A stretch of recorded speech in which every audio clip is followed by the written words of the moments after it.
It was something out of a movie. Brothers Avinash and Ashmir say they had just left Republic Bank at Valpark and then they went to Home Center in Aranguez, and that's when they saw a suspicious character leaving their car. He then ran away into another waiting vehicle. That one would be the famous red Nissan Sentra with the infamous license plate. When they left ABC car park, I just glimpsed the number plate, which was PDM 59. Right, so I think the whole nation remember that. Yeah.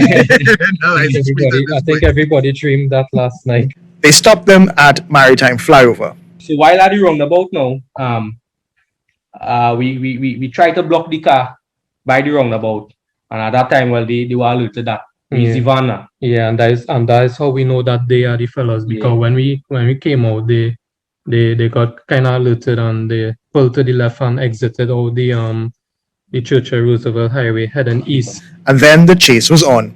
Adrenaline took over, fueled in part by the memory of another robbery in 2019. They recorded the video for the sake of the police investigation, and as it happens, they are actually very happy with the police response. They were really good. They were really fast after the response. Yeah, in the response. I don't think the nation getting the wrong message, but the response time with the police was within probably 2 minutes, and that is not exaggerating at all.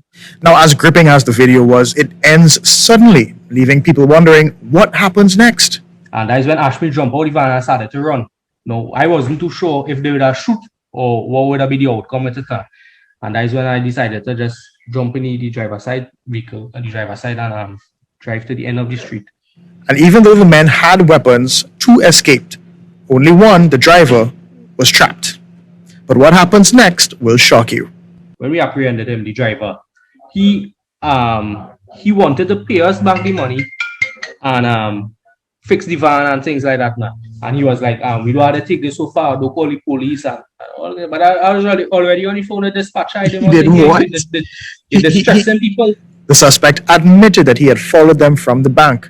The brothers may have stumbled upon a crime ring. People have since reached out to them, telling them they recognized the suspect and he might have robbed them before as well. They also noticed the license plates were fake. And it all ended with no damage done to them or their vehicle, but they don't think they'll do that again anytime soon. The adrenaline rush, I wasn't thinking. I would advise the nation that in a situation like this, just to call the police and do what I did. So far, no charges have been laid. Kijan Haynes, News at